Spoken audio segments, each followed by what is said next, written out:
got the streets need you. You promised to do something. The evidence, even hesitant and negligent to protect the residents and unhoused veterans. Souls you're traumatized, you can learn a lot from the lessons of life. How to provide protection, a message to the mayor, please understand. This is a Rapaho youth in Cheyenne land in a pandemic. Citizens are dying, man. No place to use the toilet or wash their hands, and no safe outdoor space to shelter in place. The facts you gotta face, you can never erase. Your lame duck legacy, past the buck policy, history of hypocrisy, fake gas apology. The Mile High City's now a danger zone. You disrespect City Rocker and Calderon, and now we see you got the sight set on DC. Well, we gon' let the whole country know. Believe me. Your head cut the streets need you. You promised to do something, but we don't believe you. Your head cut the city and need you. You promised to do something, but we don't see you. Your head cut the streets need you. You promised to do something, but we don't believe you. Your head cut the streets need you. You promised to do something. Something.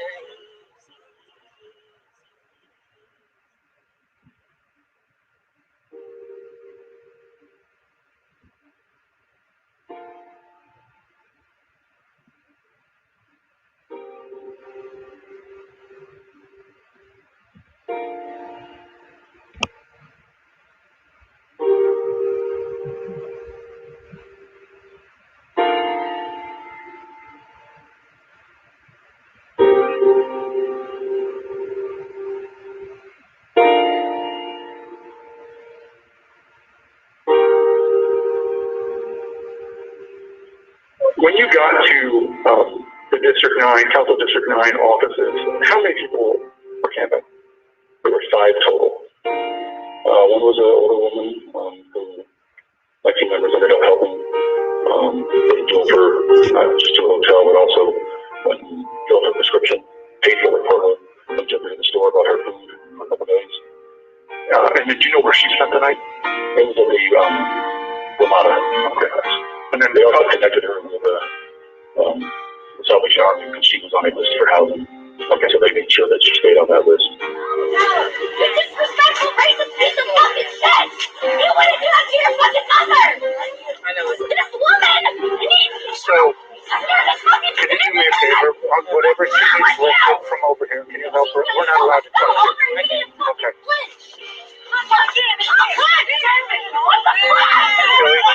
Here, watch this one with you. Come with me.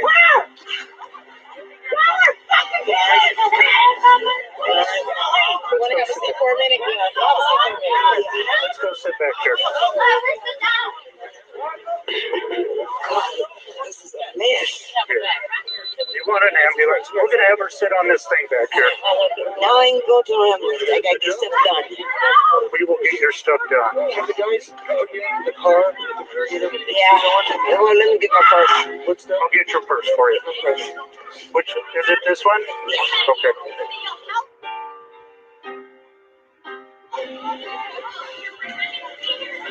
Oh, Jesus. I didn't know this was... We're sorry. Sergeant Conover, there's a woman being addressed named Tilly in that video. Can you explain what was happening? Tilly looks like she was in distress. Can you explain what was happening? Well, all of the screaming and yelling and carrying on was affecting her. It was scaring her. She was afraid that they were going to breach the line and she was going to be injured. That's how Tilly was. Officer Wilson was going out his way to reassure her. And is that approach, that method that's being used to sort of comfort Tilly, is that the type of safe space that kind of the calmness that you're trying to create as the hot team during events like this? Absolutely. Based on your perspective, who was it that Tilly was scared of? Well, Objection, Your Honor. How do you know? well, Tilly, Call for speculation. well, he was present and he had some basis to form an opinion on it. Or basically, when she was talking about being stressed and all of the commotion outside, she, at one point, you could hear, she said, I didn't expect all this to be going on. Yeah. She's speaking about the protesters, not the police. She knows my officers. Officer Wilson knows her. She's not, I cannot imagine her being afraid of Officer Wilson. My name is Tilly English, T-I-L-E-Y, English, E-N-G-L-I-S-H. Miss English, I just have very, very few brief questions for you. Were you homeless sleeping outside on August 19th, 2020? Yes, I was, sir. Miss English, one of the officers there testified that you were distressed that day because of the protesters that were there. Is that true? No, it was because of the cops, because the reason why it was because of the cops. I went and did everything to get the apartment and everything in the other week. But the next day they came back. So my anxiety attacked me, I fell out and everything. It was a mess. They had come previously and told you you had a week and you were on a list to get an apartment. But just to be clear, your distress that's shown in these videos and your anxiety attacks that happened, it's all because of the police. Yes, it was. Okay. No further questions, John. Mr. Hancock, the way we handle stuff on the streets is not legal and it's not right to do the way you do it. In my situation, I had everything all in the right order. Apartment available, coming to the dental and all this. And my campground was not nasty. I took care of the campground and everything. But everything got taken away from me. And then we place people into, remove people away from their stuff. You destroy people and take the pride and dignity. That's not right, Mr. Hancock. You really need to give the homeless the benefit of the doubt. Most of us do not want to be here. So if you're going to move anybody, have places to put them. Have places to be able to shower and everything else. Do not harass the people on the street because they just the ones that are difficult. Thank you.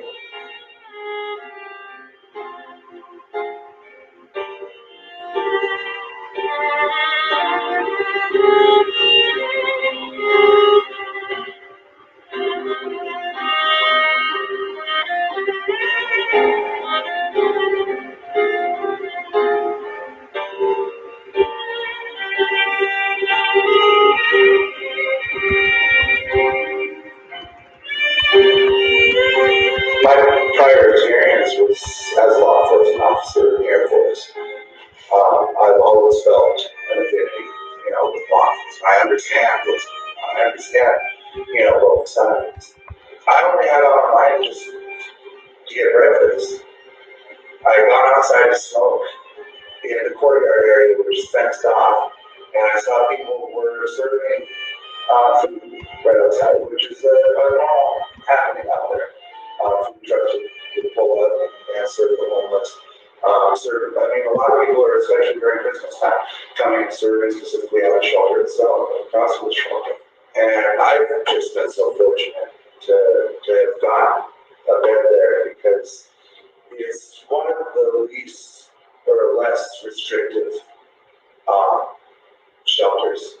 Just as far as the sense of confinement or the sense of being almost, imprisoned or held like cattle. And I stepped out the door of the shelter and I start to look around and start to take in the picture. And what I see are two officers over on the corner, talking to each other. There's a park ranger walking. And I see a homeless, one of the residents of the tents had come up to get some food. And I say, hey, what's going on? And they said, they're kicking out there. And I'm like, oh wow. It just really struck me that. And this is some kind of hope. And I just got there to the concentration where we were at. Completely nothing except for the food being served. So I got food, and I was so grateful for it. I hadn't had any money or breakfast for for a month or something. And so I started to turn to go back to the shelter. And all of a sudden, the cops are walking right up on me. And they're just, with a purpose. Sir, where's your camp? I'm like, I don't have a camp. I stay here at the shelter. Sir, you have to leave. I don't have anywhere to go. This is where I live.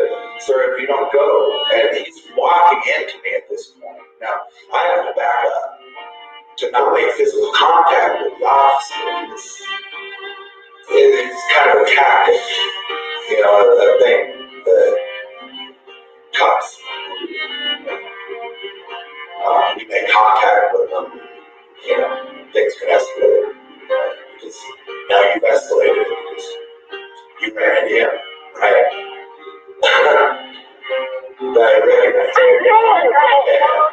So as I back up, I will turn my back to him and put my hands up. And he started pushing me. Why?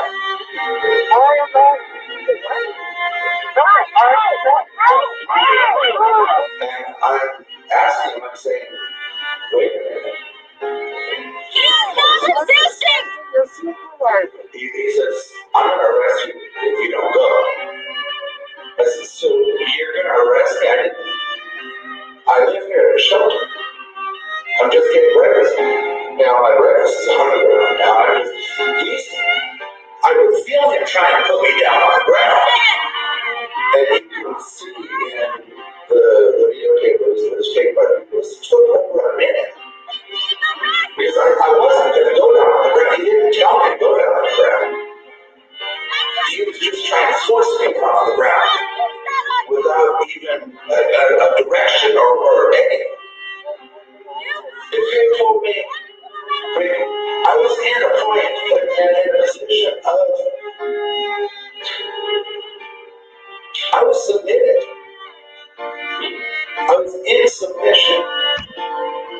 And he tried to ground me into the ground. Tell me what he is being arrested for! He needs to know why he's being arrested! You cannot unlawfully detain him! Tell them! No! Where's your badge number? He's behind the fence! Don't hit people with that.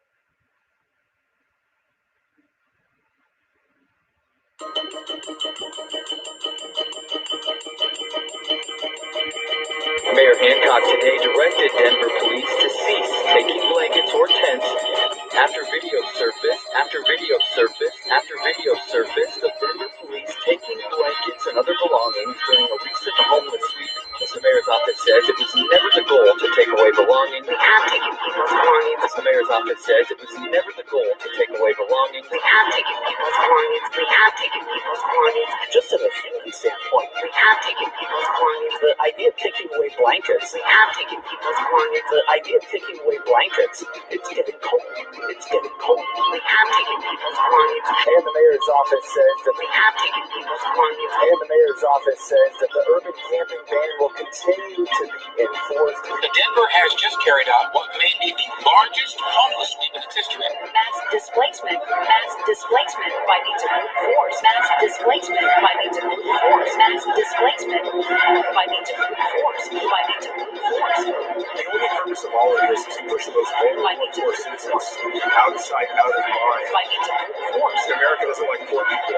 America doesn't like poor people. The city of Denver doesn't like poor people. The city of Denver doesn't like poor people. Here, Michael Hancock. The city of Denver doesn't like poor people. Here, Michael Hancock. Here, Michael Hancock has the campaign cash because the mayor is aligned with the business community. The city of Denver doesn't like poor people. Because the mayor is aligned with the business community. We wage war upon the poor. The city of Denver doesn't like poor people. Because the mayor is aligned with the business community. We wage war upon the poor. The city of Denver doesn't like poor people.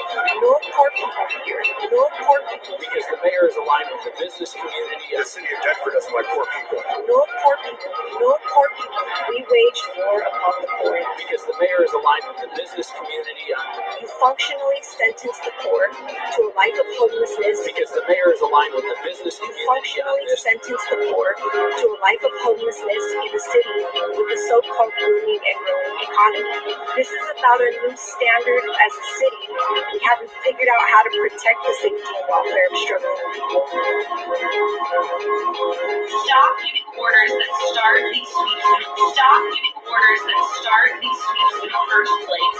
This practice of sweeping unhoused neighbors, this practice of sweeping unhoused neighbors is despicable, because it doesn't concern your health or well-being. You do not care. You do not care. Because it doesn't concern your health or well-being. You do not care.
I would like to cordially invite you to join us. You guys actually hold a lot of power in this city, and so we want you to feel safe coming out. I would like to cordially invite you to join us. Is that something that you could do next Sunday or the Sunday after? Is that something that you could do? Mayor Michael Antioch, welcome back to Denver. Will you resign? Will you resign? Mayor Michael Antioch, welcome back to Denver. Will you resign?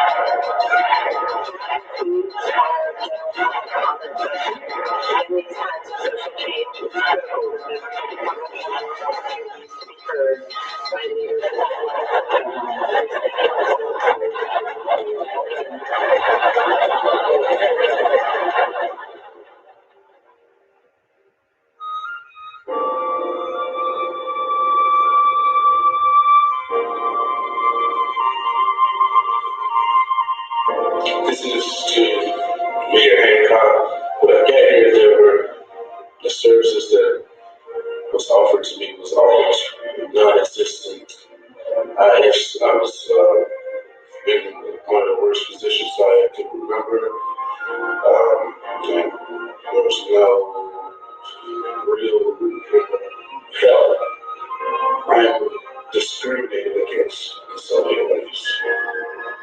I remember when the sweep happened, and I decided I was going to stand on my constitutional rights, which was non-existent to them because they still swept our camp, and they even took me to jail for standing on my rights.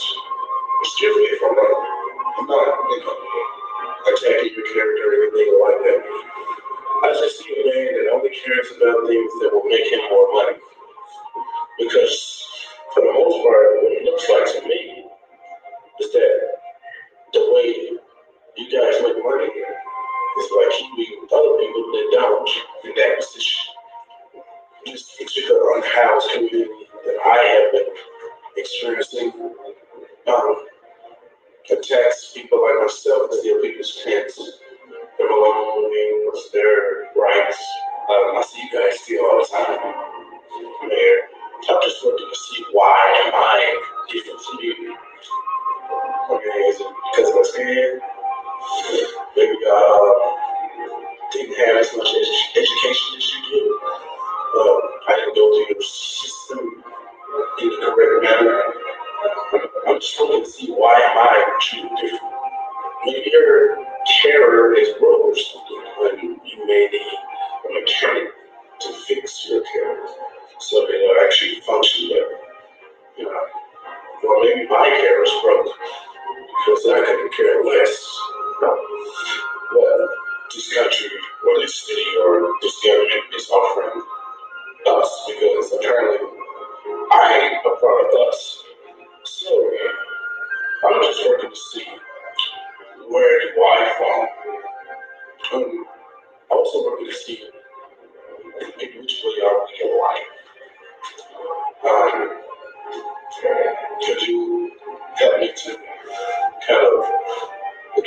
myself in that matter because I would more like to be like you than unlike you.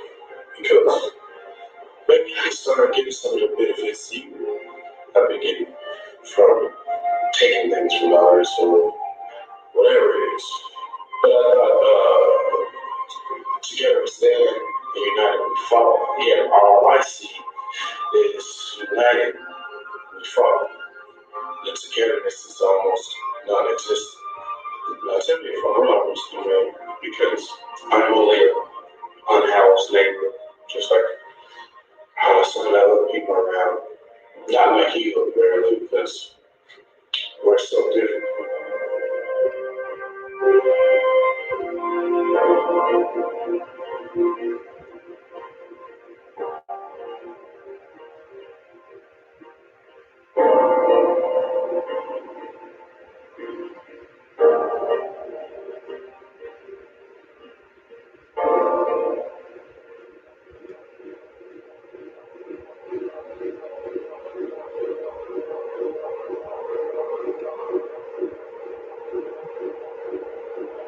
I want to ask you about the CDC's guidance relating to COVID-19 and homelessness. Are you aware of that? Yes. Have you been trained on it? I'm trained on it, but I've did some reading up on my own, and we can discuss. Yeah, I mentioned you're a member of the hot team, so most of your duties relate to homelessness. Is that right? Yes. So you know that the guidance states that homeless encampments shouldn't be cleared during the pandemic unless individual housing options are available, right? I think that's one portion of the Okay. And you know that sweeps have happened during the pandemic without offering every single person at an encampment individualized housing, right? Well, not everybody asks for that. So if it's asked for or the opportunity arises, we go out of our way to try to make sure that that is possible. That's where the P card and the hotel voucher came about. Right.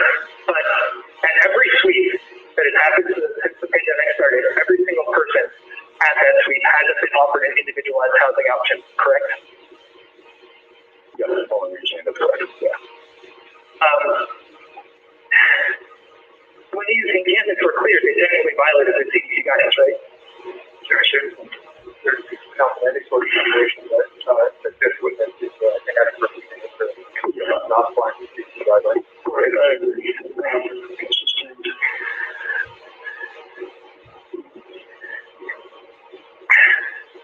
As a hot team officer, I imagine you're acquainted with the city's resources, the resources that are available to folks who you're contacting on a daily basis.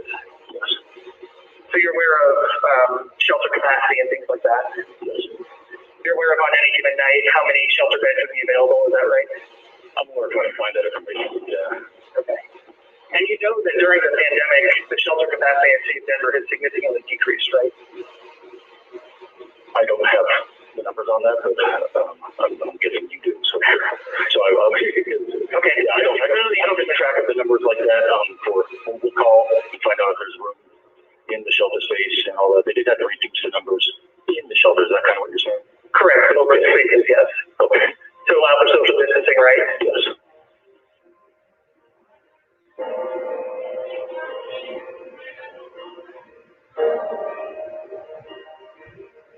Hello, Mr. My name is Julian McGay. I am one of the homeless people who's in Arkansas in the sweat about a month or so ago. The question I got asked the most by the people in Arkansas was, where do we go? What do we do? There's people who literally could not get 2 blocks from there on their own. And the sweep came, and it literally scared people to death because they had officers turning their sirens at the break of dawn. They had guys throwing fences up. Everybody was panicking, and you didn't know what to do. There's people like me trying to help you panicking, and then we got blocked out of our tents by the guys with fences. And honestly, I have that question. Where are we going to go? I've been getting chased around this town for 2 years. One night I got swept 3 different times. They didn't let us alone until 3 o'clock in the morning. They came and told us we had to go back to that, we went somewhere else. Before we got to town, once we had to taste there was an officer right there too. And honestly, I mean, I'm at a loss to me. I came here, I was working construction, and it just fell. I mean, it was no fault of mine, it was no fault of theirs. They just didn't have the projects, people didn't have the money. I lost my motel room, and honestly, I didn't even have bus fare downtown. The people at the shelter were wonderful, and they helped me with everything they can. But I've got PTSD from being in the Marine Corps. When I say I've got to go outside, I've got to go outside because I can't stop that. I'm going to have a panic attack, and if somebody comes up to me and touches me or bumps me, I think they're trying to hurt me, and my mind says they're trying to hurt me. But they tell me at the shelters that if I step outside, I can't come back in. So I'm not, the shelters don't work for me. So my only choice is to be out there on the street because everything I have in this world is in a couple of cards. If I leave that alone to go to work or go do something, I have to take all of that stuff with me. It's hard to do job interviews when you've got 2 grocery carts outside and stuff stacked way high. You know? I need services. My wallet got stolen a year ago, and I still, to this day, have not gotten an ID. I haven't gotten my food stamp card because everything was closed down.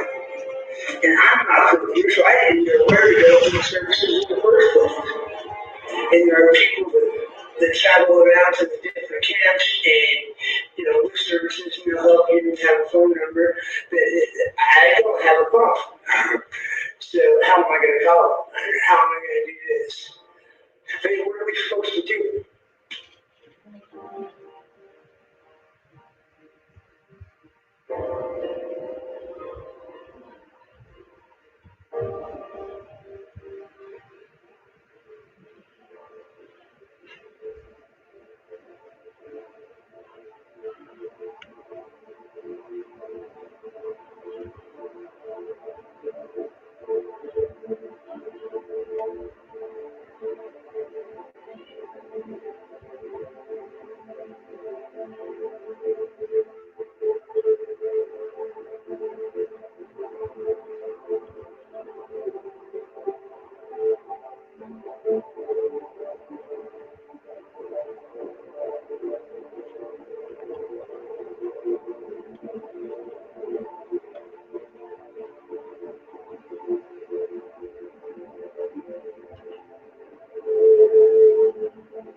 Headwaters Protectors is a mutual aid group that gathers every single Sunday at 10 a.m. here in Benedict Newfound Park.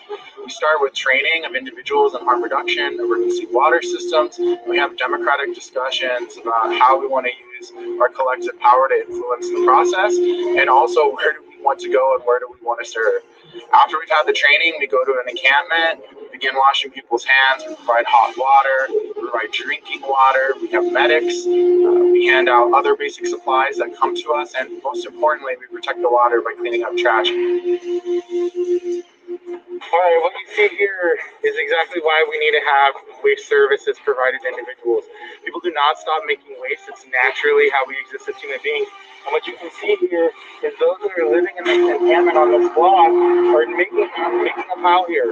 All they need is the city to come pick this up regularly. We know from our work with the individuals that are unhoused that they don't want to be living in this trash either. And I want to point out, there are all sorts of things that you might see here that are donated from the community. Also, when you don't pick up the trash, the animals get into it. They get ripped open and ends up with trash everywhere. And so if this isn't picked up regularly, you'll see that even bag trash eventually becomes a problem.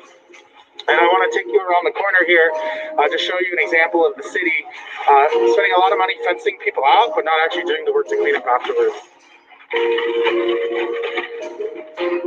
As you can see here, this is the money that we're spending here on fencing out individuals. But you can see that they don't actually perform any of the cleanup when they're here. They leave all of this end up in the water, spend all this money on these private firms, and they leave all of this. We have found a couple needles as well. Again, the city continues to tell us this is about public health, and yet it's really about profit and zoning. If it were about people, we would be putting out restrooms, we would be putting out sinks, and we would be making sure that we leave these places impeccable.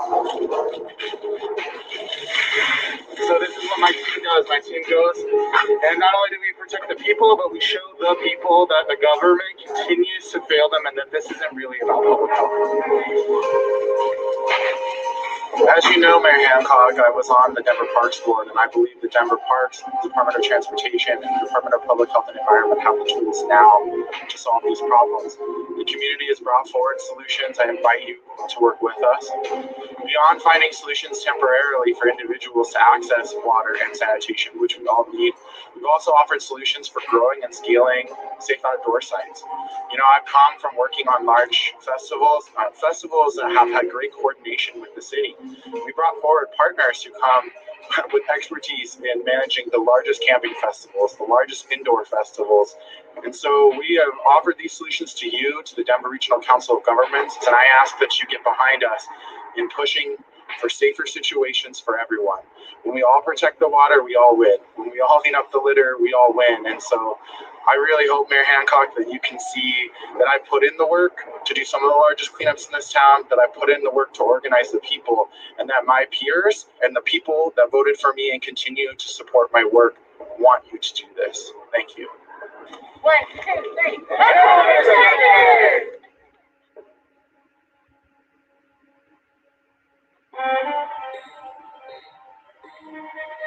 So, dear Mayor Hancock, my name is Anna Cornelius, and I am the organizer for Denver Homeless Out Loud.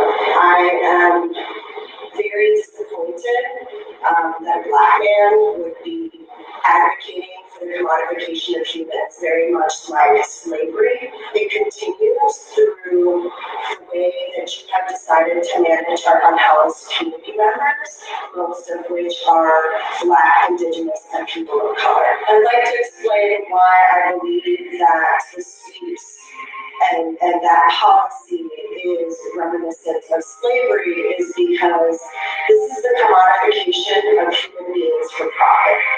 So the city, moving folks and displacing them over and over and over again, there are people that are profiting off of that. The city is profiting off of that. There are contracts that you are signing off on, and those people are profiting from that.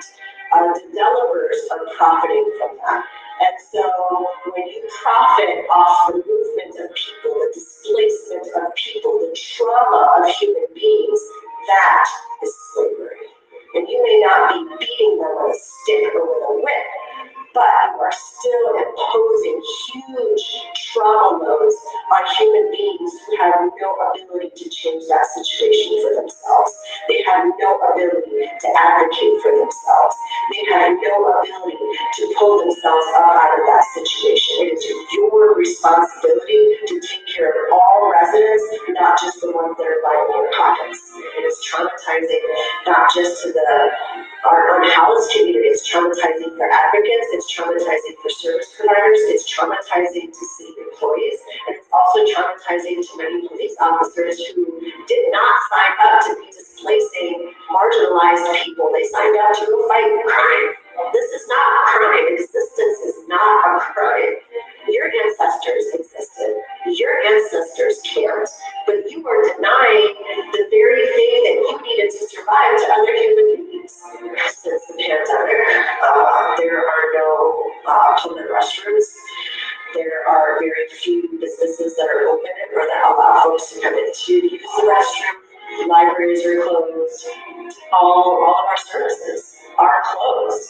If you want to go get food stamps, you can't go to the food stamp office. You have to either go online or call. So you need to have the privilege of a phone or computer access to do those things.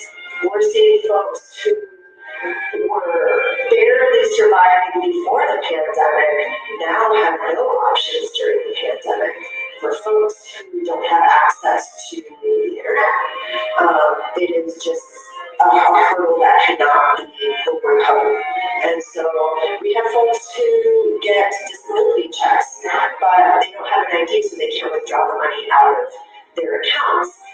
So even though they have income and have the ability to take care of some of their needs, right now they are not able to. We know that in order to heal someone, they need safe space, and that can only happen through housing. And you have the opportunity to change that. So that is my challenge to you.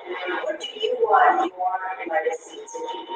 Do you want it to be the Black mayor who imposed slavery conditions in his own city against his own people? Or do you want to be the mayor that recognized his shortcomings and decided to choose a different, more equitable path for all residents of Denver?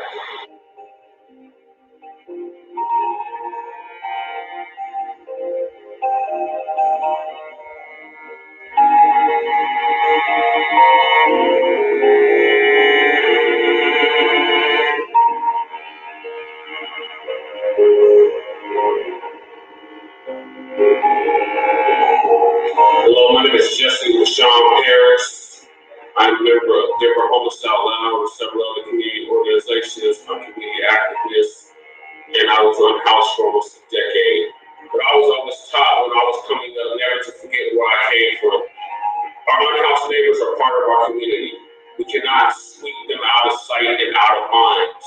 And despite COVID, we had this crisis before COVID. My message to Mayor Hancock is how dare you treat our unhoused neighbors like you have been doing the past 8 years since the passing of the urban camping ban, which makes it illegal for people to survive on the streets. They can be arrested, seconded, or harassed just to cover themselves with a tent, a tarp, a sleeping bag, anything besides their own clothing that's deemed illegal under your administration in the city and county of Denver. And that is shameful. It's very disrespectful, especially seeing that you come from the hood, you come from East Denver, you come from the Five Points, you come from the same areas, the town that I was born and raised in, and to see how you have basically sold out our whole community and sold out our people for profit is shameful and disrespectful, and you need to be held accountable for that. This whole move along to where are people supposed to move along to? Is Denver for sale to the highest bidder? You're out of touch, Hancock. You've forgotten where you came from. And we're going to continue to call out you for being the sellout that you are. You have to be held accountable for what you're doing. You cannot continue to keep treating people like trash. You need to provide housing that people can actually afford. This AMI level needs to go. We need to start producing public housing. And that is unacceptable. And you want a world-class thing, but yet you don't want people that make less than $70,000 a year living in your city. That is shameful and disrespectful. The wages are not keeping up with the cost of living. The cost of living has skyrocketed within the past 10 years of your administration. We don't need any more of this. We don't need any more unintended consequences. We need solutions. We're tired of hearing about the problems. We need solutions. And we need leadership that is going to usher in these solutions and actually listen to their constituents, not just the rich, white, affluent ones. So the question is, who are you working for, Hancock? Are you working for the people? Are you actually being a public servant for the people? Or are you working for developers and business owners and corporations? We would really like to know the answers to these questions, Hancock. There's been suggestions that a piece of land be set aside so that we could go in camping there. And you know what I mean? You've got a shower and restroom building in the middle, and you've got a building or a place where these people with these services can actually come and actually be there, and we can actually find them and be a part of what's going on. And if you don't want us on the streets of the city, then how come you ran us out over there? We were outside, we were out of mind, we were everything. And then they decided we couldn't live there. So now my whole world topsy-turvy again, and I'm trying to find a place to live. And you got the citizens who are needlessly calling us and complaining, we haven't done anything yet, we haven't done anything.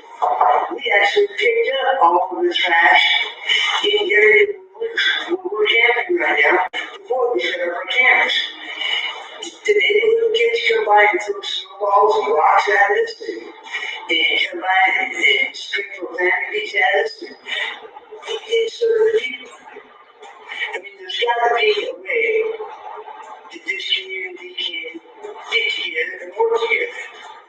And that's what I think it is. Having a place, a visiting area that is watched by security. I mean, in the camps that I've been in, we police ourselves. We do our own security because we are literally in fear of people coming down there and pulling us out of our tents and beating on us or pulling our tents down and stealing our stuff. How can you live like that? I can't be a person that I have to live like that. Because like it or not, we're not just going to go away. We've got to go somewhere. So all I'm asking is just, please, take a look, help us out. And maybe you can send that money that you pay the police officers and those guys to come sweep us and bulldoze all our belongings.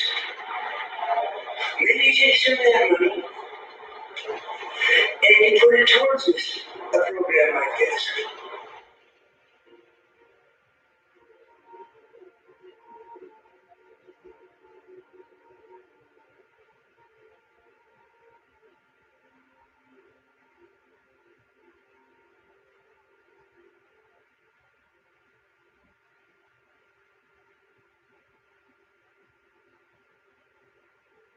Last year, Denver was the #1 city displacing Latinos. It was only about 15 years ago that Denver was classified as a majority-minority city.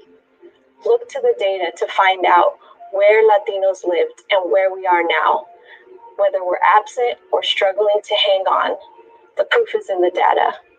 Please take into consideration tonight that the comprehensive plan and blueprint Denver direct us to aspire to equity and safety and healthy neighborhoods for everyone in our city, not just the ones who can afford it.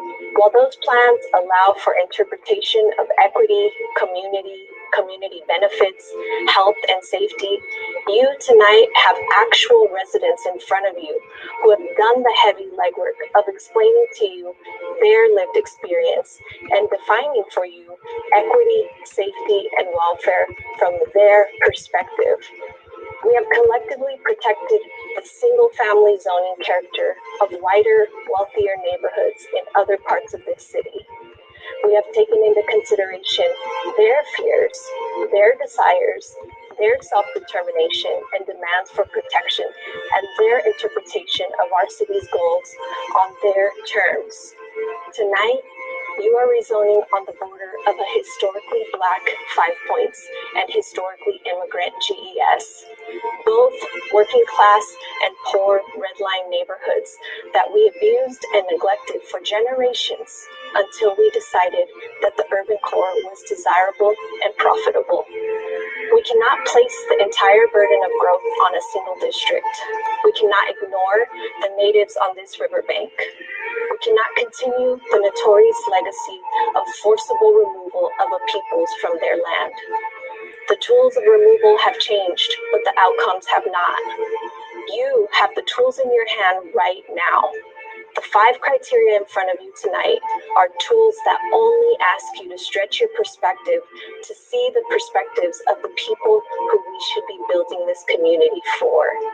Please let the overwhelming majority of opponents to this rezoning inform your interpretation of what it means to facilitate equity, safety, and welfare in this community. This is not about density. This is about the kind of density we build. This is not about this project. This is about a new standard and interpretation of what we need. This is not about a community's right to complain. It's about all of us having the right to define what makes us safe and healthy in our own neighborhoods. A 16-story market rate or luxury development will essentially be a bomb set off in the middle of this community. Please do not detonate this bomb in the face of residents begging you to protect them. Just because we have not figured out how to protect the safety and welfare of struggling people does not mean we have to light the match for the bomb that will erase them.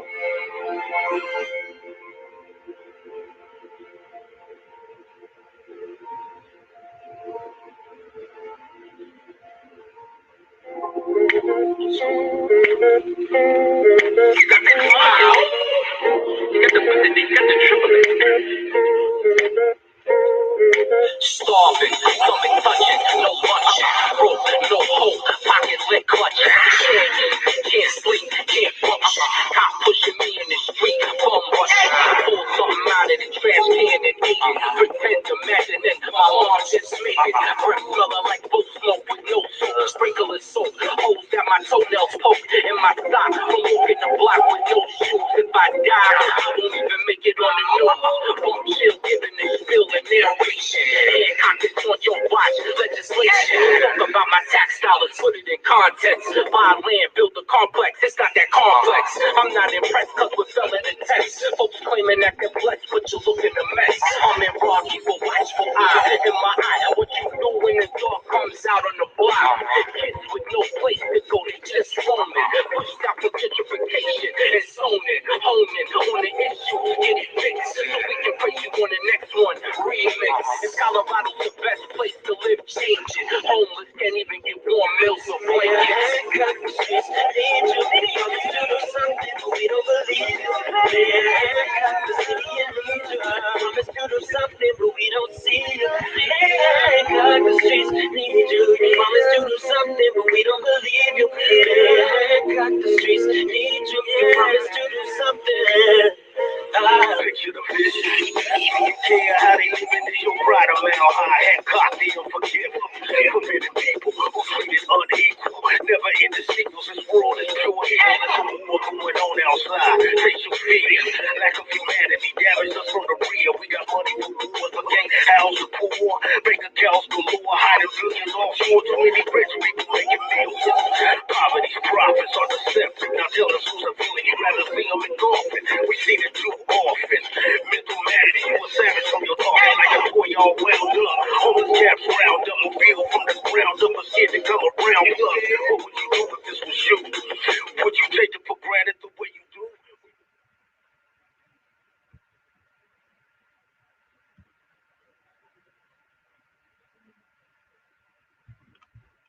Oh, I suppose you'd like to go to the next one, wouldn't you?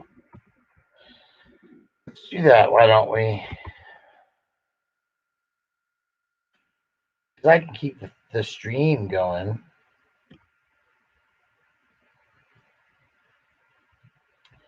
And if you're going to sit here and watch it, then we'll share it with you. Frankly, I think it's better if you go join it live. However, because I know that someone is going to need to come in here. So, folks, hit that thumbs up button. If you haven't, share.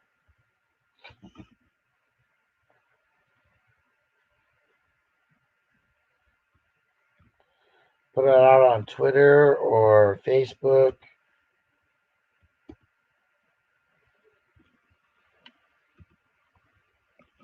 Got to do a couple of hashtags, I think. Hashtag message to the mayor. Talk back. CO politics happening now.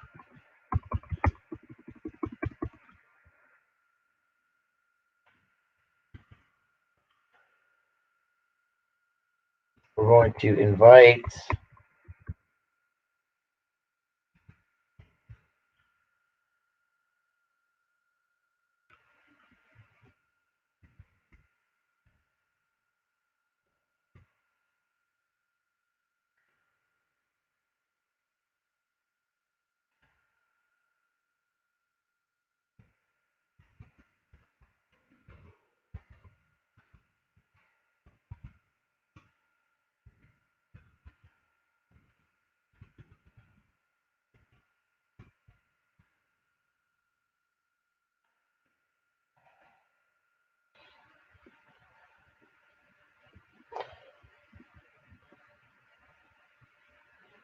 yo, who's in the house?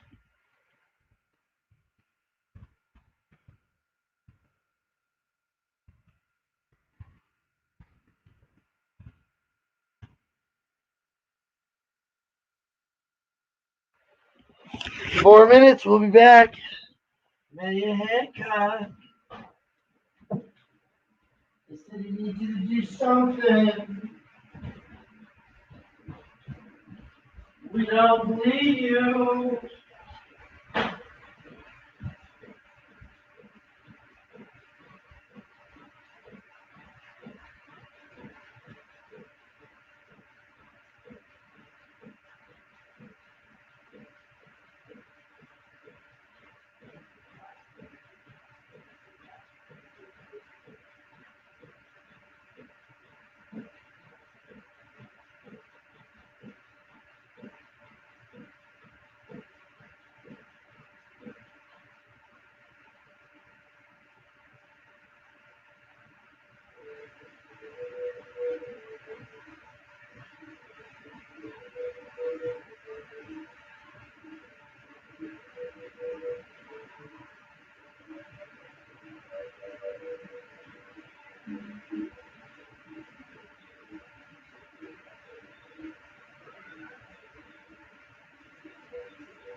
Good afternoon, boys and girls, friends, lovers, children of all ages. You're hanging out in my bedroom. We're waiting for the message to the mayor, along with 33 others in the live stream. How you doing tonight?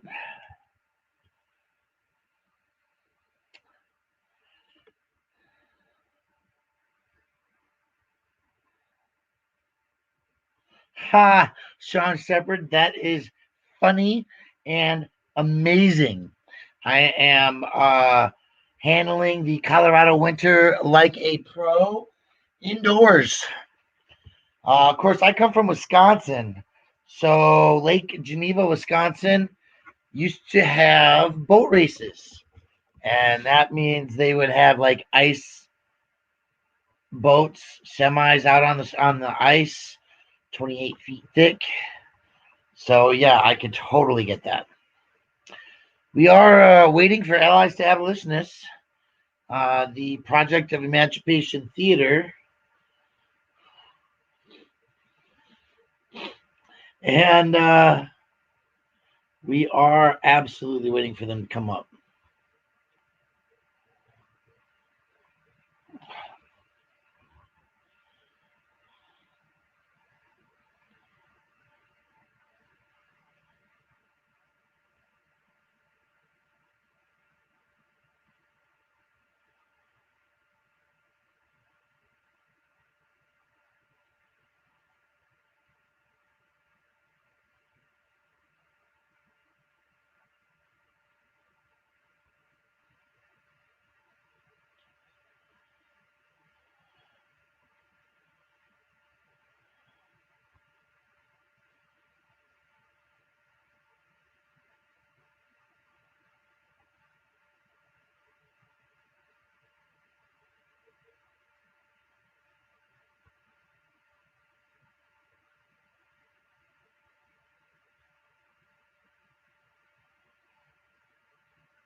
So, folks, I'm going to just change tabs here.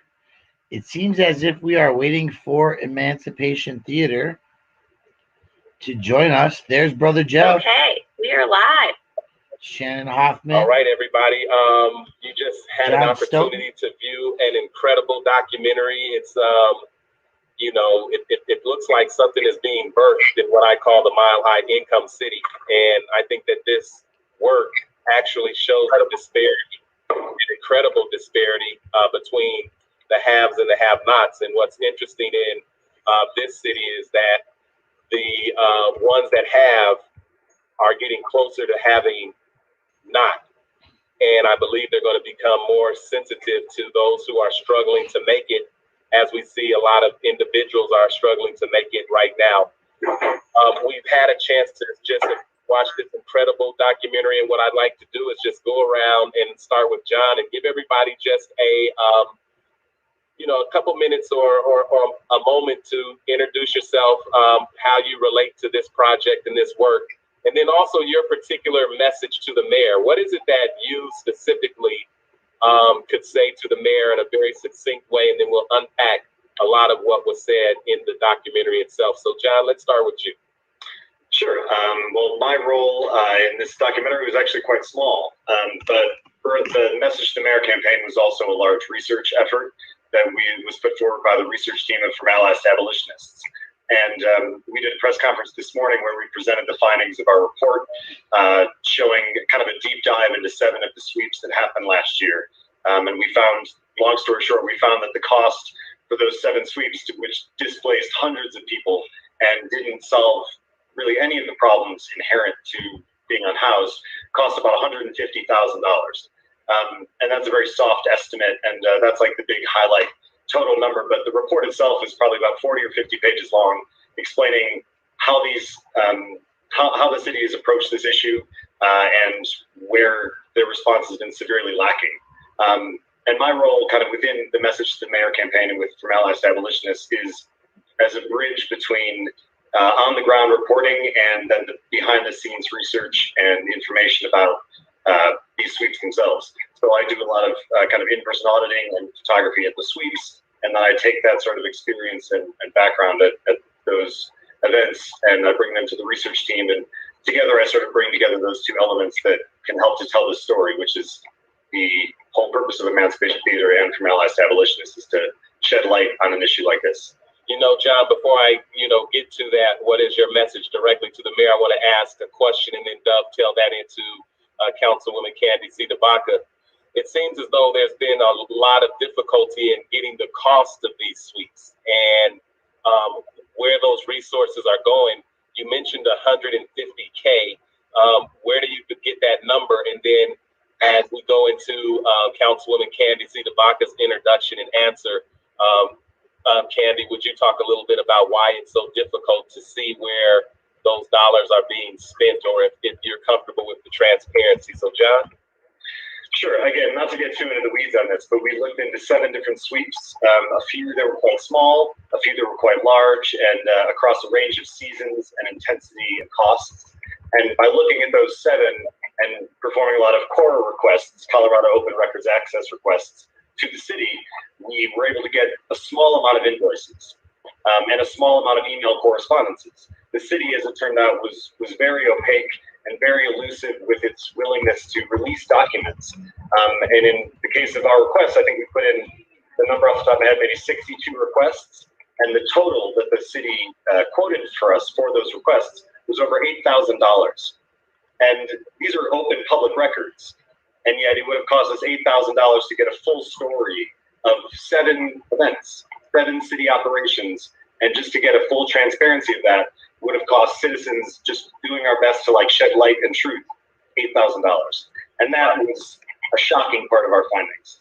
Well, with that said, Councilwoman Candy C. DeBaca, I would like to just turn it over to you. And again, your thoughts on what the documentary, the costs, etc. Anything you'd like to add? Thank you. I'm Candy C. DeBaca, the District 9 council person, and I am so impressed by this video, this documentary. I think all of you who had a role in putting it together did a phenomenal job of synthesizing years of a challenge that we've been facing and trying to propose solutions for. So thank you for putting it out there in this bite-sized, digestible way. For me, my message to the mayor is stop the sweeps and provide the basic necessities that every human needs to exist. Allow people to shelter themselves however they may need to until we can shelter them ourselves as a city. I've been deeply disturbed by the lack of transparency and accountability when it comes to the accounting of how we spend tax dollars to play whack-a-mole with human beings. Rather than serve them and serve the needs of the city by housing them. I really wish that my council colleagues would use their subpoena powers to alleviate the challenges that you just heard community faces. When community is looking at an $8,000 bill to get documents, it is our job as council people to step in and get those documents for free. These documents, if we don't have them, it's a liability to the city for us to not know how tax dollars are being spent on this, on these enforcement efforts. And for us to plan into the future what we want to do as far as solutions, it's irresponsible for us to not have a full accounting of what the alternative or the status quo is costing us. So I hope that this documentary really speaks to the people in the agencies who are withholding the information or who are withholding access to the right people to get the information. As someone who fulfills CORA requests when they're made to our office, we make numbers up. And they're not going to like me telling you this, but we make numbers up about how long it takes us or how much it should cost the public to access these documents. And so if they don't like what I'm saying or they don't like this truth that I'm telling you, then they need to standardize a process that makes accessing these documents fair and affordable. Thank you, Councilwoman. And I'm going to come back to each and every one of you in a moment. And Shannon, if you keep your eye on the chat, one of the main things we want to do is jump immediately to folks who might have questions or comments, and we will definitely keep our eyes open for those. Before we get to Apostle, or AKA Jeff Campbell, and Shannon, who produced and directed the documentary, I want to talk a little bit to Anna. And you know, Anna, you made some incredible remarks to the mayor in terms of his legacy, and it was impressive for me to hear someone call out a black man, like, and the way you did it, and you tied that to this notion of slavery. Can you talk to me about your thoughts of interjecting race, like into the dialogue, particularly in a climate where you're not supposed to do that, and particularly not you? It's like this a taboo situation, but what do you expect? And then also, you were very poignant to Mayor Hancock, as if to say, and you should know better. Like, kind of unpack a little bit about what you were saying, and if there was any, you perceive any blowback or talk around your remarks. Thank you, Jeff. So when I made those comments, I didn't quite realize how badly I was calling him out until I watched it just now and was like, wow, I really called him out. You mentioned that race is something we're not really supposed to talk about, and I guess my question is, why not? It's the elephant in the room. These are, you know, when you are doing healing work, you have to look at the shadow. And right now, I feel like we're looking at the collective shadow. And I believe, you know, for me as a brown indigenous woman, my work is to decolonize. My work is to heal my hurt so that I can extend my teachings to others, because those are valuable and they're very much necessary in this world right now. And so why is Mayor Hancock above that? He's not. He's a human being who also needs to do the work so that he can be the best human being that he can be, because as he said, we can do better. So let's see him do better. I believe it's a cop-out to be saying words that have no action behind them, and I don't think that anyone is above accountability.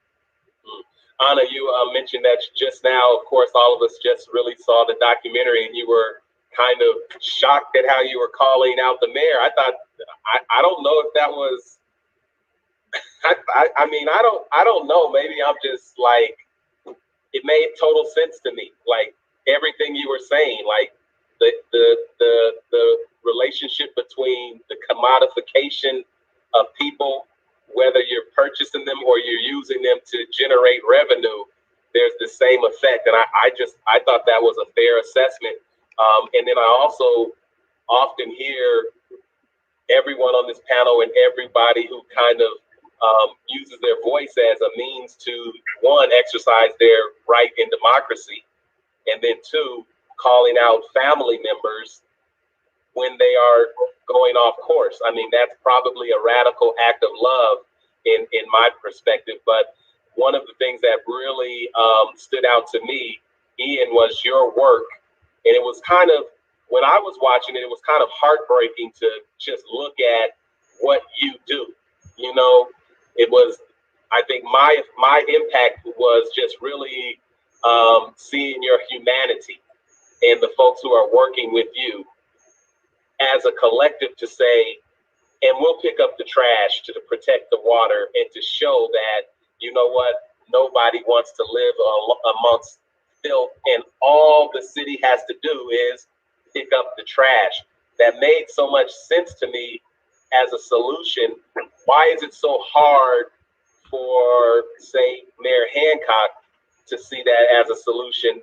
And I would imagine those of us on this particular panel, and perhaps those who are watching, to say that that's like an easy thing to do. If you can pick up trash while you're sweeping, folks, why can't you drive down the street and pick up trash as you're moving along the city? Where's the disconnect, and why?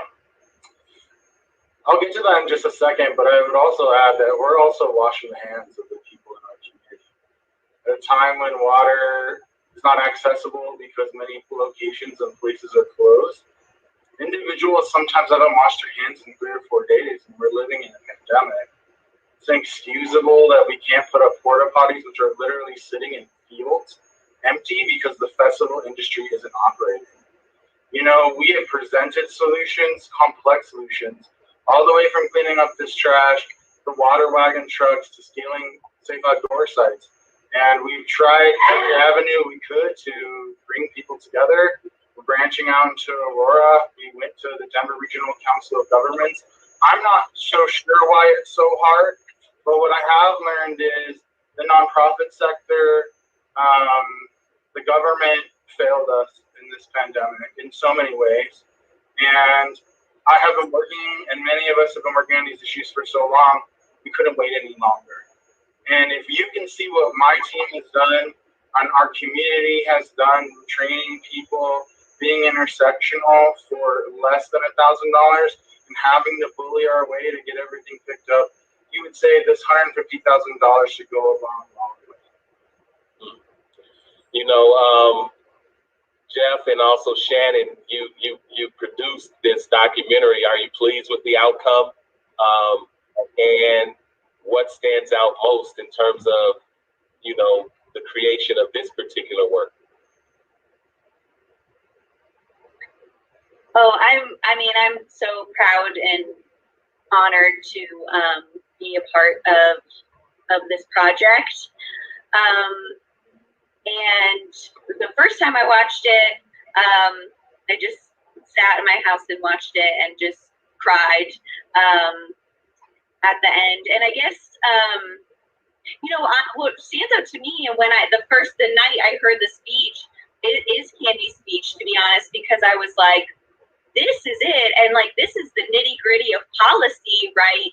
That really begins to push people into poverty. And it's sometimes, you know, that's a late night meeting where she gave that speech.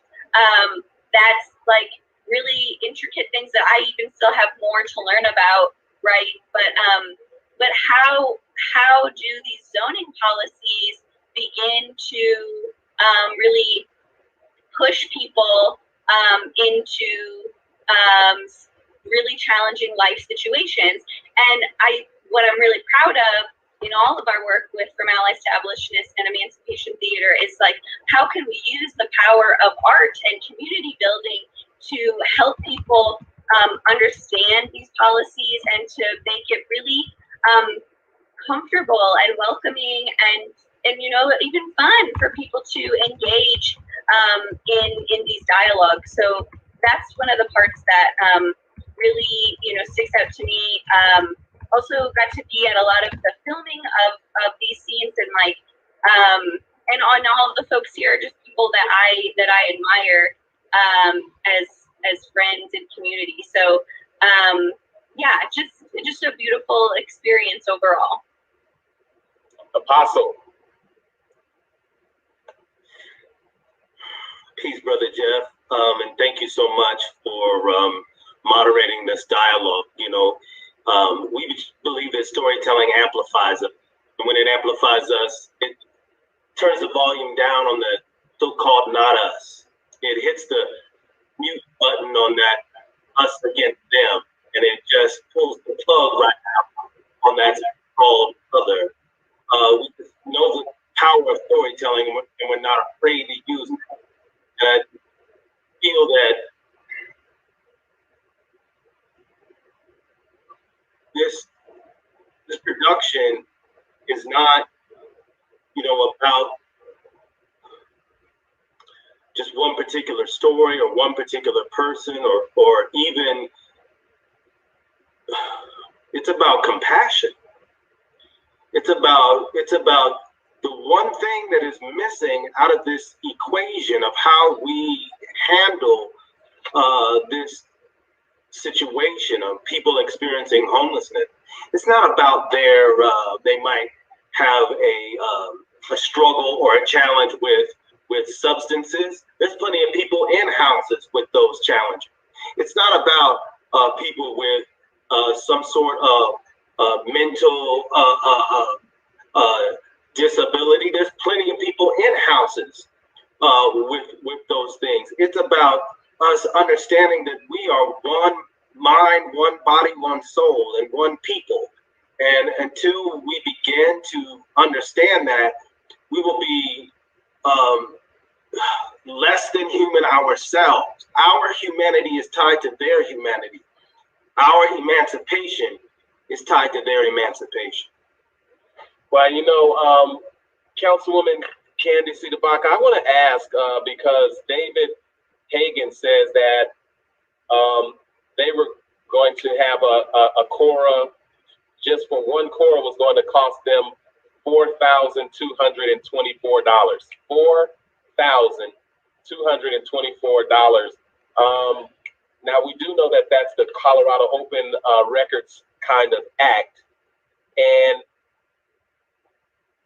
that's the right of a citizen to kind of expect the kind of transparency in terms of the spirit of that is to give the citizen an opportunity to kind of look beyond, you know, the veil, if you will.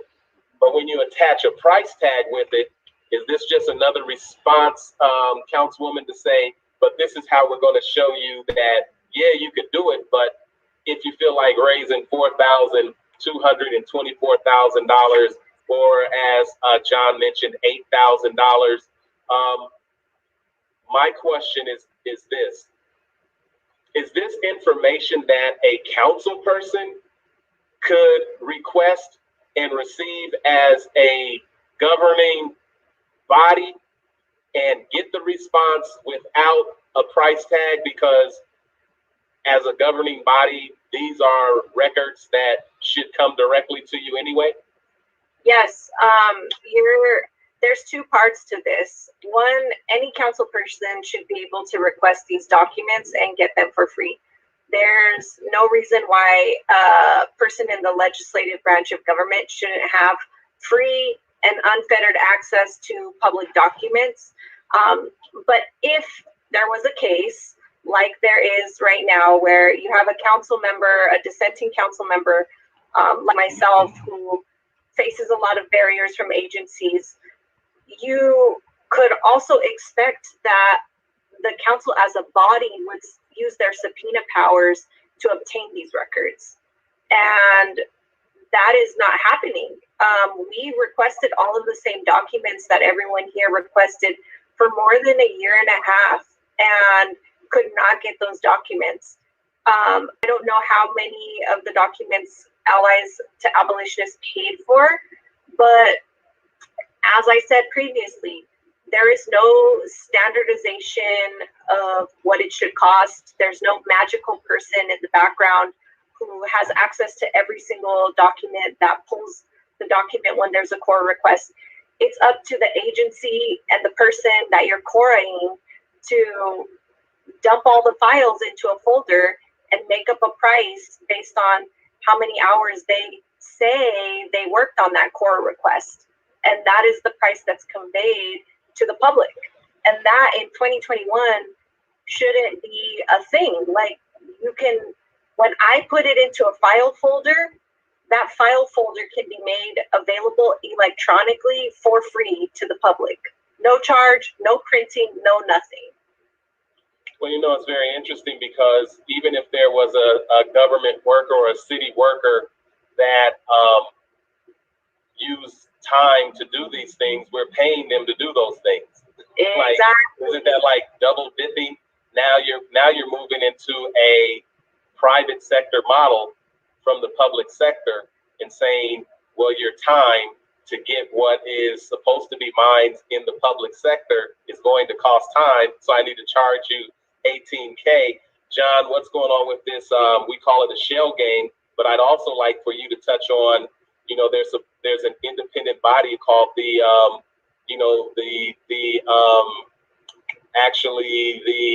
auditor, the city auditor.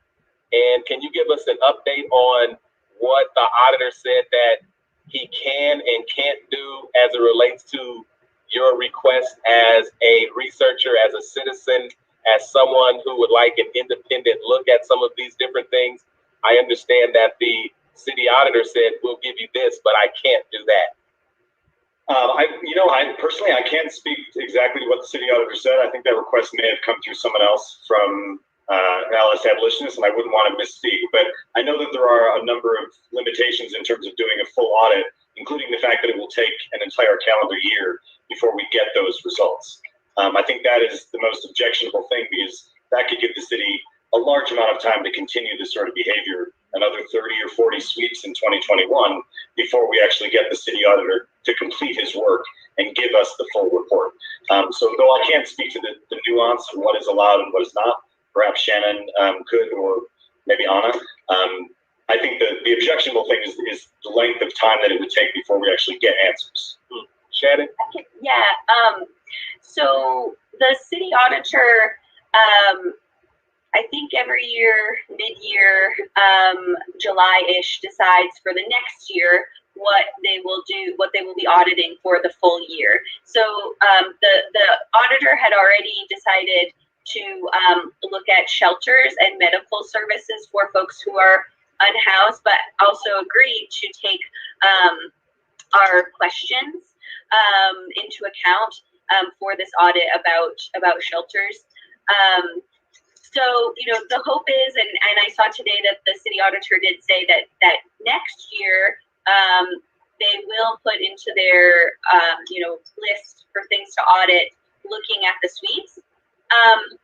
But, our team, our From Allied Abolitionist team now that we kind of know the cost breakdown a little bit and what are the elements of things at the sweep, John has been doing, even just this past week, in-person audits. So he could go to a sweep and say, okay, there's this many police officers, there's a fence, there's this, and we know by our averages now, what that may cost about. And that's really what we want to ask the city to do as well, is that if you cannot if you say that you can't look at these costs moving backwards, which we proved today is not true, but if you say that, then can you look at what the costs are moving forward? We know you have a meeting once a week where you have an operations plan about what you're going to do here.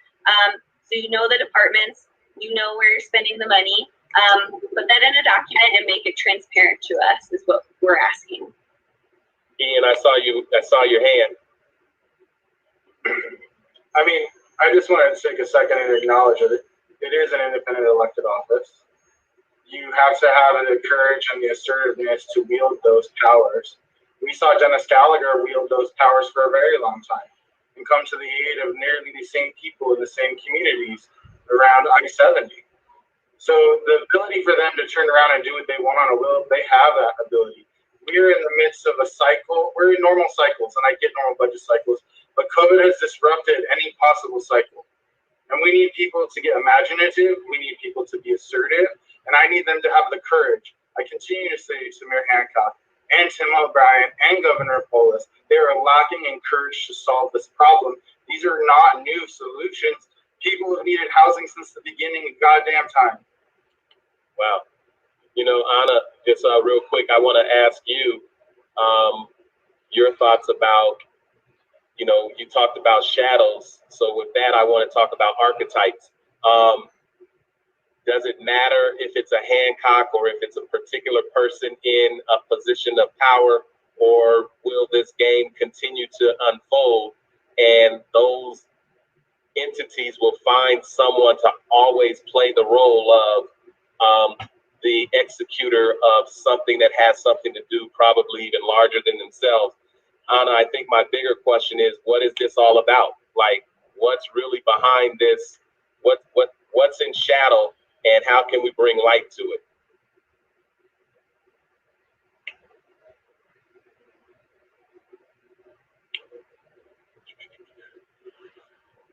Anna, are you there?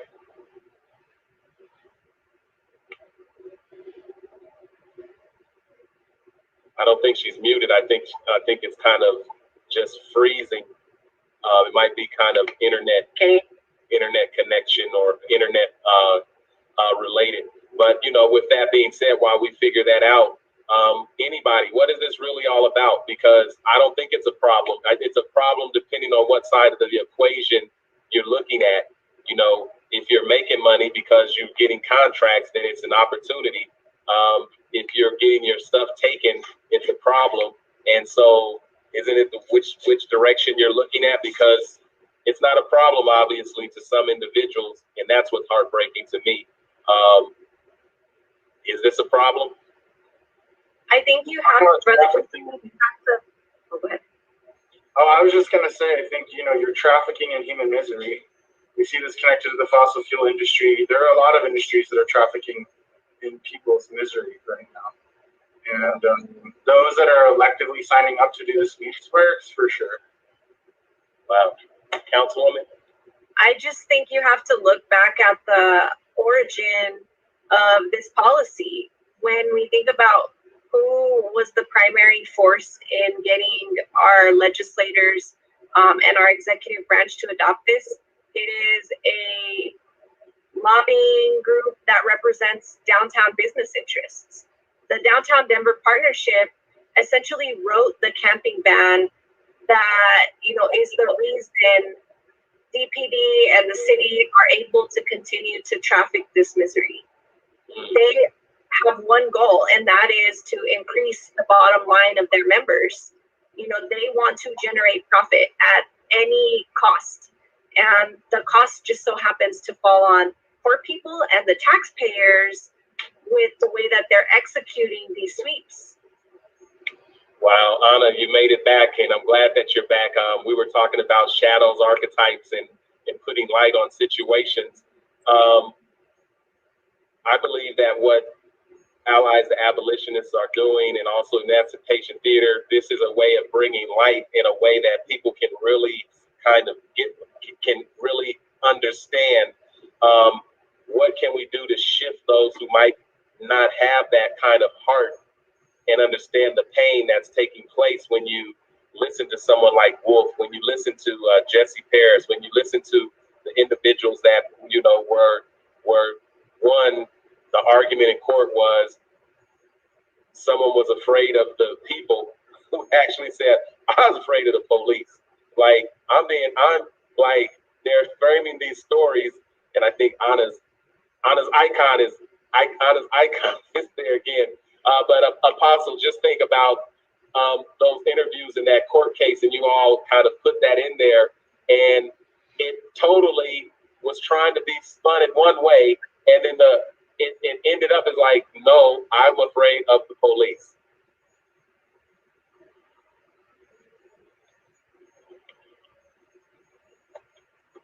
Yep, there we go. Every time that you point at the structure, you're going to find bias.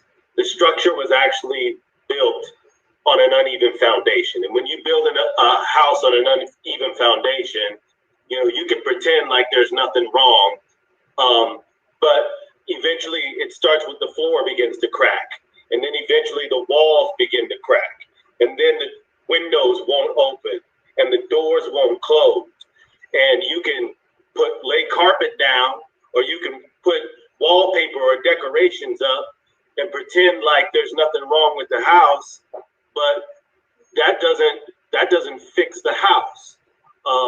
So then the next thing that they do is they start to decide, well, are we going to stay here? Are we going to destroy this house? Or are we going to fix the house? And the only way that you fix a house that's on an uneven foundation is you don't lower the side that's higher.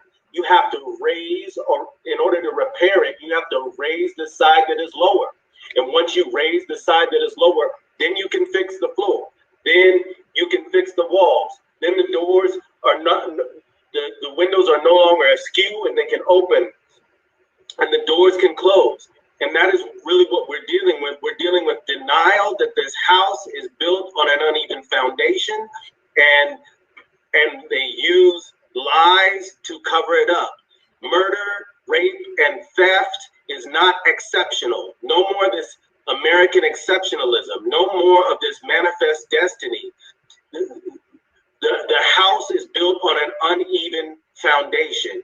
You have to, in order to repair, reparations, construction workers, they call it hydraulics. You have to raise the side that is lower. and they're refusing to do it, and they're trying to cover it up. But eventually the house will fall apart if you don't address the situation. Ian, when we think about your work of washing hands and cleaning and doing all of the stuff that unfortunately you have to do, but fortunately you have the heart and folks have the heart to do it along with you. And this is to anybody, citizens, people of goodwill, heart, humanitarians in general. Can't we just demand that the city pick up the trash? Like, why is it that the people of the city and county of Denver cannot simply say, pick up the trash right there on the corner? Like, they see weeds in front of people's personal property and they're able to pull up and write you a ticket and say, you know what, on your personal property, if you don't do this by this time, we're going to levy fines. Why can't the people go to the city and say, here's a pile of trash, and we're not saying people are trash, we're talking about actual trash. We demand that trash be picked up and removed. Like, do we not have that power, or are we just not being heard, or is it just a level of arrogance that says, and we don't hear you and we don't have to hear you?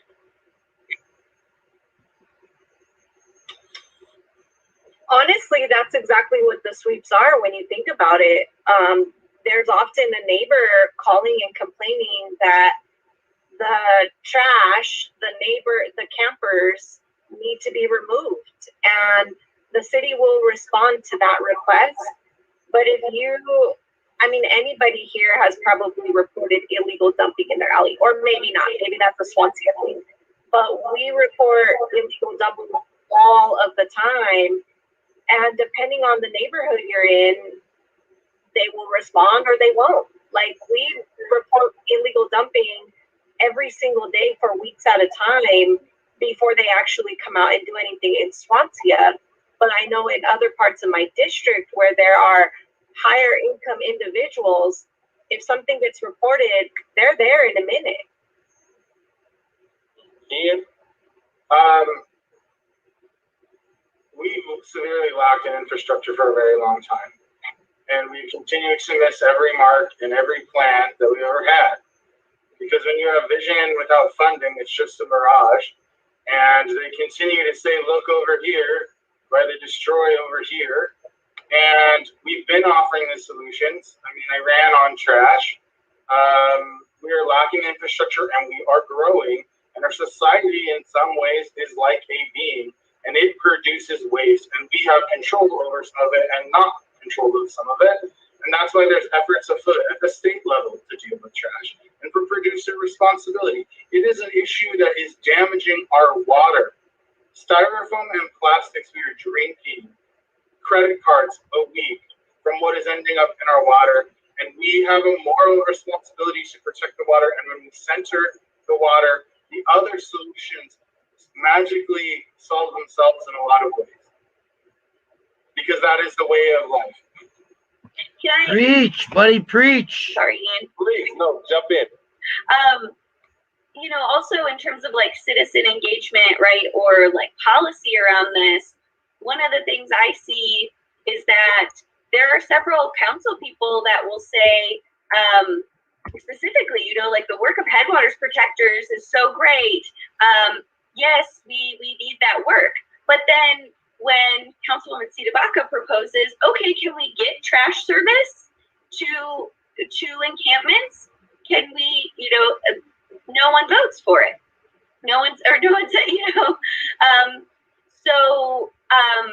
There's also, there's like a lip service thing that's going on. And then when you look at how people vote, it doesn't quite match up is also something that I'm seeing. Well, that's how you have to look at it. And before we get ready to wrap things up, and I want to give everybody a chance to, have a closing kind of thought about, this particular documentary, and then also where we go from here. Ian, my ears kind of perked up when you mentioned government, and then you also said the nonprofit sector or funders. There tends to be a lot of funding around novel ideas. Why would it be Or are you saying that the funding community is remiss in just something basic as, hey, there needs to be trash picked up? And if the city won't do it, how about having, you know, an independent nonprofit or others, you know, neighborhood blocks or whatever, have the capacity to say, yes, there are humans here, humans generate waste, waste equals trash. City says it's a public health reason why we're doing these sweeps, but in the midst, the public health as it relates to trash continues to accumulate. Even if you put it in plastic, the animals come and get it. Why is it such a big stretch to say, you know what, there should be something that just goes around and picks up trash, just like on the 16th Street Mall? The nonprofit sector also profiteers in some ways on people suffering. If we're the most successful, we would organize ourselves out of needing these solutions. Yet it's been a very long time, decades in my life that I've been engaged in this. And yet when the times are the worst, it's clear that humanitarianism is perhaps only in mission only. Perhaps people are feeling overwhelmed and they think they can only do one part. I say that's not true. If we all just do a little bit more, it makes up for the others who aren't doing, and then they feel inspired. And I hope that comes across in the documentaries, is that we have to lead by example, and simply that. And when you see trash in your neighborhood, it helps if you pick it up. And I can't explain to you why we are at such an impasse, and why the police come and bother me for giving water and washing hands, or why we reach barriers where they didn't want help, and they want to let humanitarian crises deepen. But what I can say is, we will talk to the United Nations. We will talk to every authority, and we will sing it loud and proud about emancipation and abolition and a better way than is this. And you know, when you have an illness that's really bad, you know, some people say you have like a timeline in your hand that it breaks. Well, our society and this foundation is clearly broken, and I need all of us to envision a better way. And I hope that means transformation in the nonprofit sector, the government sector, your personal growth and business. All must change. Well, you know, I certainly just appreciate, you know, the documentary, the work that's continually being done. I want to give each one of you a closing remark, and I want to end with Shannon, followed by Apostle, because a lot of folks are talking about next steps. How can they get involved? How can they join? How can they sign in? And I'd like for, you know, that opportunity to make sure that it is given. Anna, it looks like you might be back with us, Anna. Are you like, let's check in and see how your signal is going, and just you know, give us a vision, your closing remarks, and what you would like folks who are watching this to take away from the documentary message to the mayor. And again, you did a wonderful job and delivered a powerful statement to the mayor.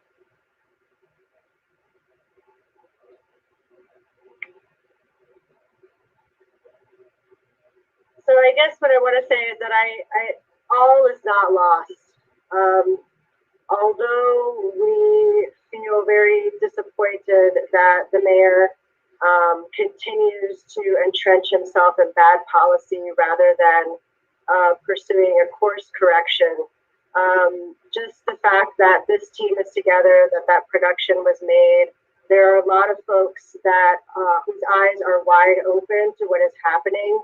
And there are certainly more of us than those who are choosing to create barriers rather than build bridges.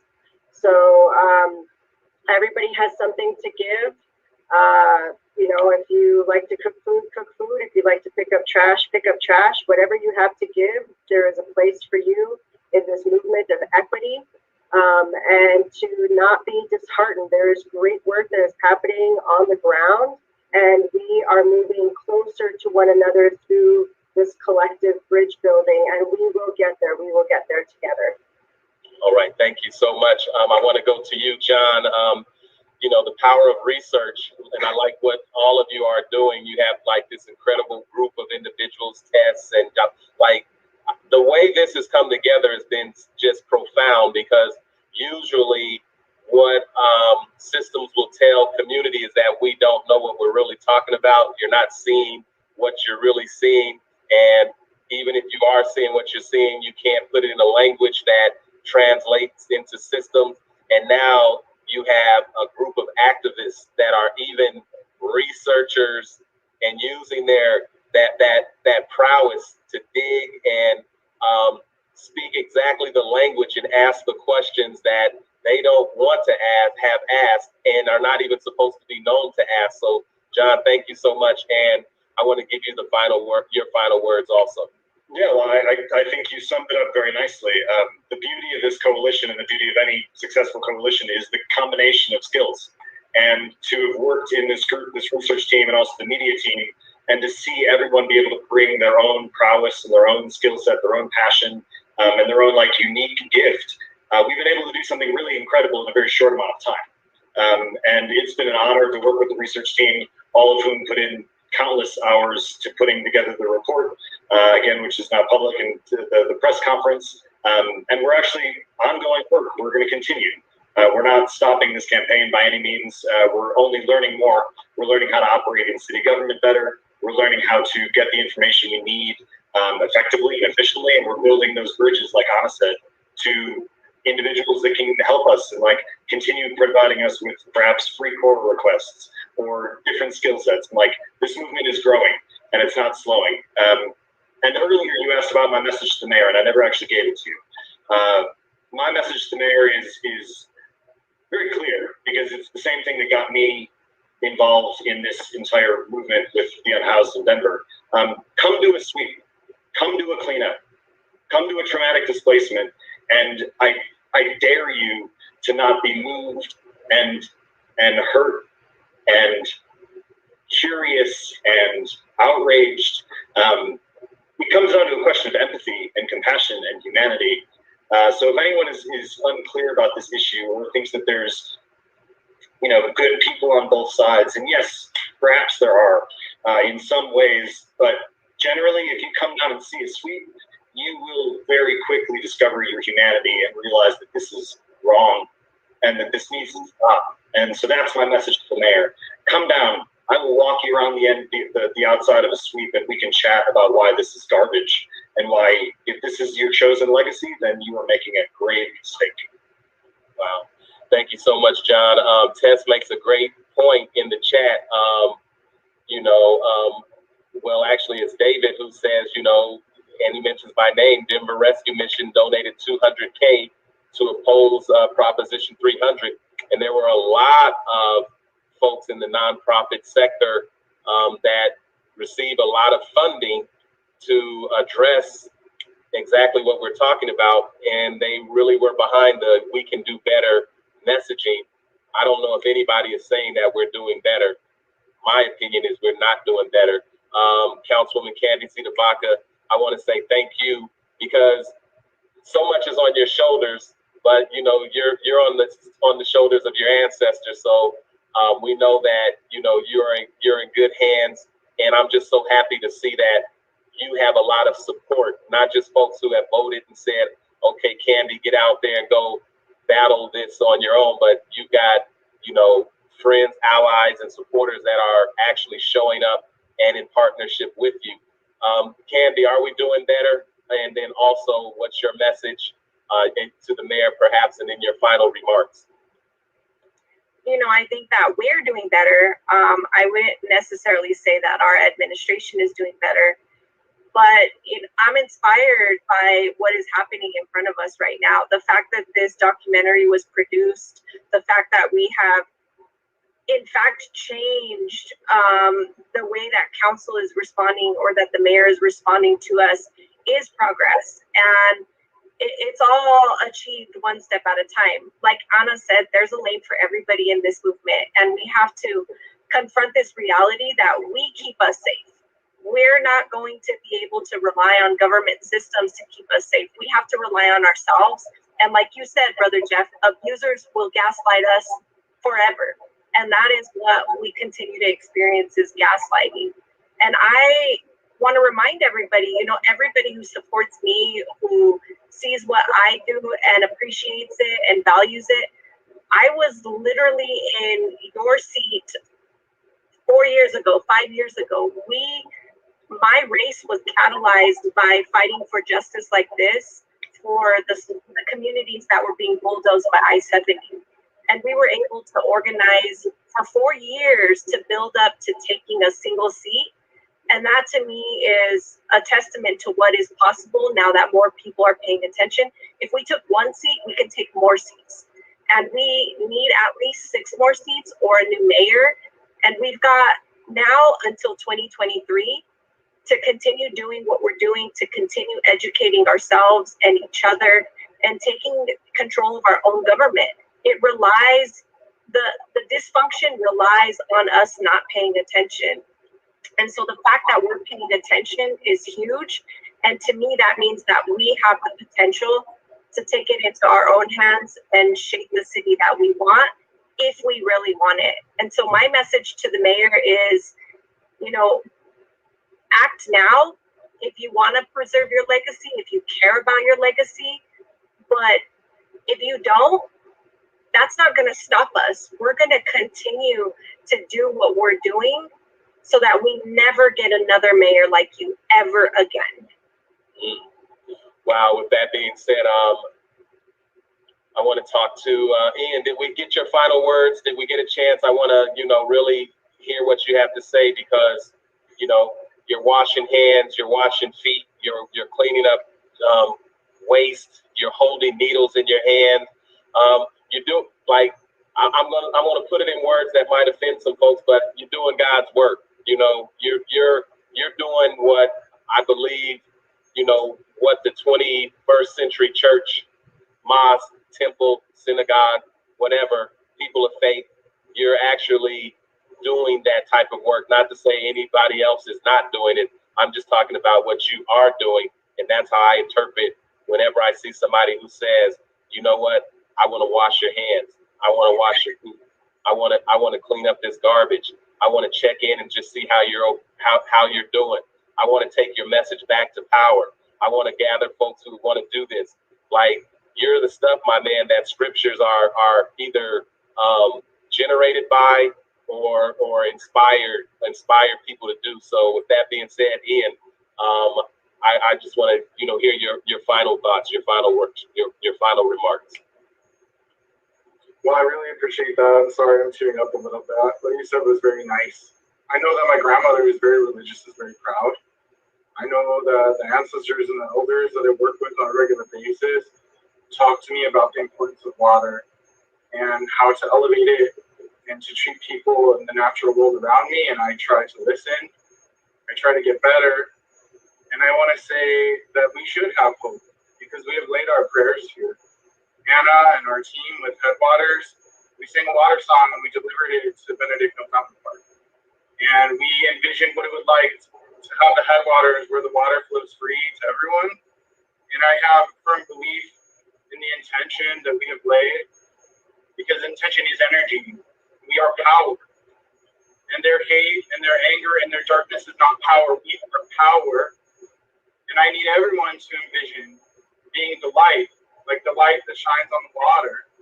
I don't know how else to explain it, but if you spend time in the water, it'll help you. Wow. Thank you so much. Shannon, you know, someone who's taken what I call the white privilege and became an abolitionist and it's found another community to hold you and to work with and move forward in terms of, you know, building the world that everybody can participate in. Shannon, thank you for all your great work, your dedication, like everybody on this panel. And what are your final thoughts and your message to the mayor? Thank you, Brother Jeff. Yes, it's been really beautiful to be held in community here. One thing I've been thinking about a lot is that I moved here 3.5 years ago, and I moved here because I thought this would be a more progressive place. And I've lived in cities and places in rural Appalachia and Memphis that often folks, you know, sort of categorize as like, well, that they're sort of backwards thinking there. And I've never seen more people treated like this until I moved here. I've had this student die. just the things that happen in this city under the guise of we are progressing is a farce. And I am really honored to be arm in arm with people here in community, because I do believe that we can build this place into what we want it to be, and that there are, beautiful spaces here in this community too that need to be highlighted and lifted up and protected. So my message to the mayor is that you are in a seat of power, and you can leverage that power to do something good for your community. And that is a privilege and a responsibility. And I hope that you take that responsibility very seriously. Wow. With that being said, I gotta, I want to hear the final words from this visionary, this apostle. He's always got something, whether it's, a play, a song, a rap, an incredible organizer, but somebody who has incredible, intense vision, and someone I get to always just get to tell, privately and publicly how proud I am, because, we've done a lot of work together, so much so that I get to sit down at Kwanzaa and get served as an elder, and like all of the stuff that I'm seeing these young folks do is just simply amazing to me. And now to see the mentees and the mentees that you all have, and Apostle, the folks that you're working with, is just unbelievable. Where does this vision go from here? You all have put this documentary out. You got this incredible team. I know how difficult it is to hold coalitions together, and you're doing it. Where do you go from here? What's your charge to those who are watching? And then also, how can people plug in and become a part of Emancipation Theater, and then also become an abolitionist? Well, Brother Jeff, I remember quite a while ago, I used to regularly come to Brother Jeff's Cultural Center and Cafe every Friday and share my poetry. And I remember coming there early and just seeing you, you would be there in a dress shirt and dress slacks and dress shoes, and you were sweeping the floor and cleaning the bathroom and setting the place up. And you would say, Apostle, grab them chairs and set them up. I would set up the chairs, and I remember, rolling with you and listen to you just talk and share your wisdom with me. And I remember coming one time just asking you, about, what was it that inspired you so much? And you said that it was your faith and that foundation that you had. And I watched you and I studied you and I learned so much from you. One of the things that I learned that sticks out in my mind the most was leadership through service. You didn't necessarily have to be the person at the forefront. You were the person that provided the space, provided the container, provided the vessel to nurture so many people that came out of there. Chet Sisk, aka Jahi, Holly Kai Hurd, Lady Speech, Hasira Ashimu.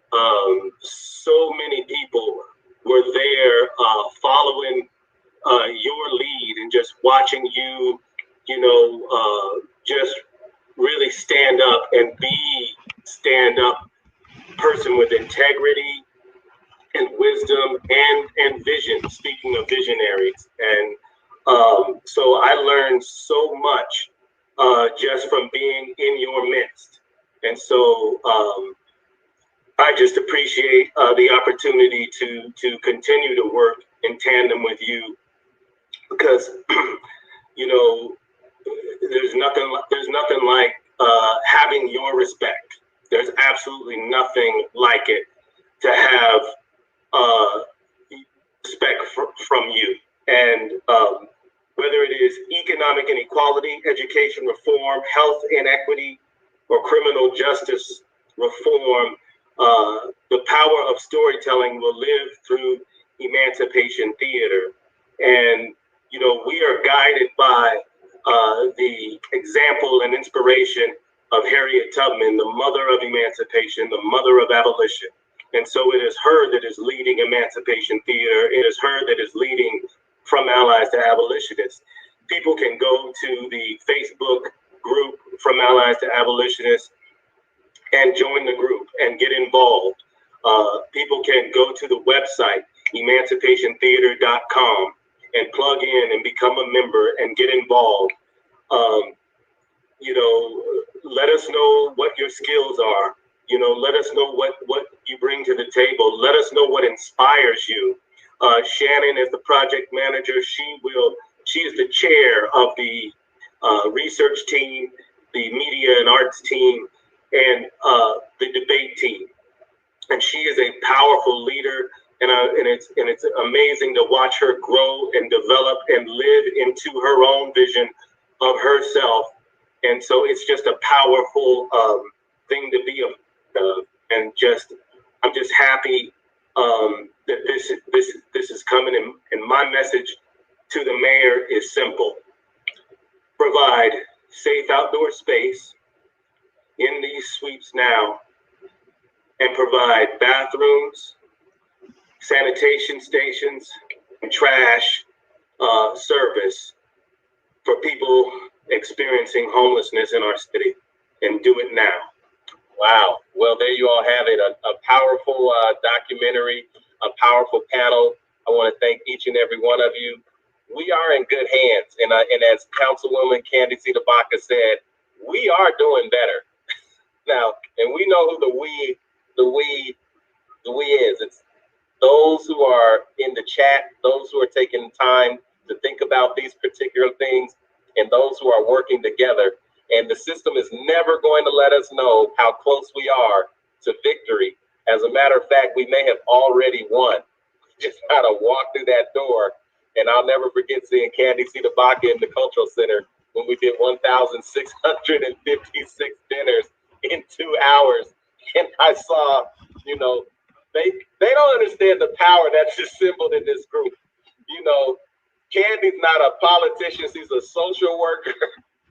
She's a leader. She's an organizer. She's all this that everybody is. All of us are all of these different things. We couldn't see it in each other if it wasn't in ourselves. And so it doesn't matter if we're not doing this work will get done. Those folks, we are doing this work, so maybe someone will pour a libation in our name and remember the work that we're doing, because no one, and my message to the mayor is, no one should freeze to death. No one should starve to death. No one should be terrorized or abruptly awakened from their sleep simply because they have nowhere to sleep. I mean, can you imagine how difficult it is to just go to sleep when you're unhoused? Like, how difficult that is. And then to have someone jar you out of that, we can't stand by and allow our fellow citizens, humans, or however you identify, be terrorized. And Mayor Hancock, none of this is being done in our name. None of this is being done in our name. You will hold responsibility for that. You will have to understand and speak to that. And I would never want to be the one that stands up and say, I let people freeze to death so I could make an extra $1, a $1 that I can't even keep, a $1 that will be meaningless. You can't replace a life. You can replace a building. You can put up another, a coat of paint, but to allow people to freeze to death on your watch is absolutely unacceptable. Not on our watch. Thanks each and every one of you. Keep on doing what you're doing. And like we always say, if you go down swinging, you just might score a knockout. Rumble, young man, woman, and community, and everybody. Rumble, thanks each and every one of you for watching, and thank you for allowing me to host this incredible panel. I appreciate each and every one of you.